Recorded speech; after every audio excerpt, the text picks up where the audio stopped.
Bonjour à toutes et à tous, bienvenue sur le site des Sismes. Ce tutoriel va vous aider à vous créer un compte sur l'espace organisateur.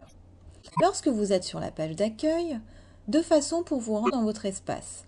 Soit en cliquant en haut dans l'onglet, soit en descendant plus bas sur le bandeau Espace organisateur à l'aide du petit bouton Je me connecte. Les deux solutions fonctionnent. Nous cliquons donc pour nous rendre dans notre espace. Et là, nous arrivons sur une boîte de connexion. Ici, plusieurs options s'offrent à vous. Dans la mesure où nous n'avons pas encore de compte, pour l'instant, nous allons nous intéresser qu'à la première. Si vous n'avez pas d'espace organisateur, créez votre compte dès maintenant. En cliquant ici, vous allez vous rendre donc sur un formulaire d'inscription. Avant cela, je vous informe que juste en dessous, vous avez à votre disposition un tutoriel au format PDF et donc imprimable, qui est un guide pas à pas de la création de son compte sur papier. Donc, si vous préférez vous inscrire de cette façon, n'hésitez pas à l'imprimer pour qu'il vous serve de support. Nous allons donc sur le formulaire que voici. Certains champs, comme vous voyez, ont une astérisque. Cela veut dire qu'ils sont obligatoires et que dans le cas où vous ne les remplissez pas, le formulaire ne pourra pas être validé. Le nom de l'organisateur principal va aussi vous servir d'identifiant pour l'action. Il faut donc bien retenir le nom que l'on met, ainsi que les majuscules et les minuscules. Donc moi, je vais mettre collectif national. Alors, si le nom de votre structure est refusé, il peut y avoir deux raisons principales à cela. La première, c'est qu'il existe déjà dans la base de données, que quelqu'un vous s'est inscrit avec ce nom, et il est impossible d'avoir deux identifiants identiques dans la base de données. Le formulaire va donc refuser votre nom de structure. La solution la plus simple dans ces cas-là est d'ajouter juste derrière votre numéro de département. Par exemple, collectif sisme local 92. C'est rare qu'il y ait deux fois le même nom avec le même numéro de département. La deuxième raison pour laquelle le formulaire peut refuser votre nom d'organisateur, c'est qu'il comporte des caractères spéciaux.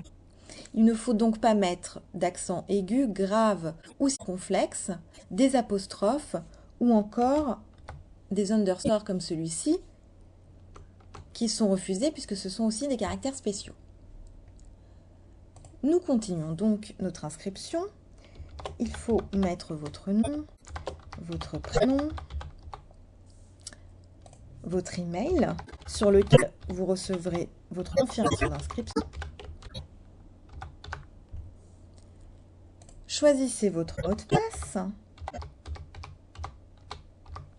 Pour vérifier si vous l'avez inscrit correctement, vous pouvez cliquer sur le petit bouton qui se trouve juste ici afin de découvrir votre mot de passe. Alors, je vous conseille bien sûr d'en mettre un plus compliqué, mais là pour l'exemple, cela n'est pas nécessaire. Là, pareil, vous pouvez vérifier que vous l'avez écrit de la même façon. Ensuite, inscrivez votre numéro de téléphone, votre fonction,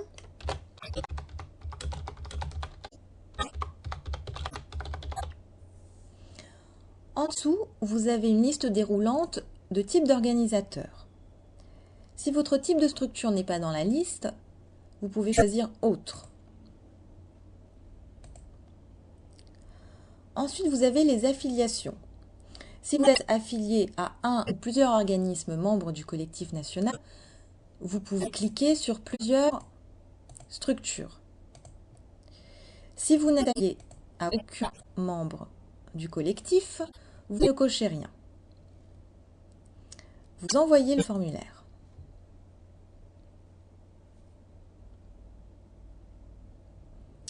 Voilà, vous avez une confirmation que l'inscription a bien été prise en compte et qu'elle sera validée par l'équipe dans les plus brefs délais.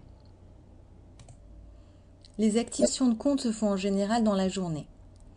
Lorsque votre compte est activé, vous recevrez un mail sur votre adresse mail WordPress qui indique que votre inscription a bien été prise en compte et que vous pouvez vous connecter avec votre identifiant et votre mot de passe. Et il vous rappelle votre identifiant afin que vous ne vous connectiez pas avec votre adresse, par exemple. Vous pouvez donc retourner dans l'espace organisateur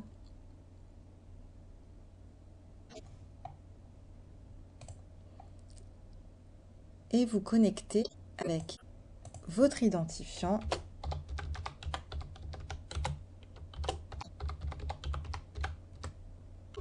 et votre mot de passe.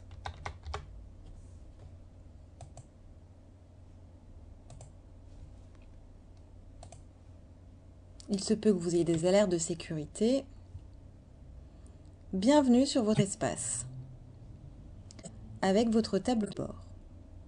Vous pouvez dès à présent utiliser les outils qui sont mis à votre disposition, mais aussi ajouter vos événements.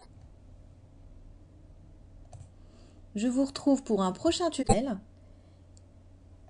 qui concernera le formulaire d'inscription des événements. À bientôt!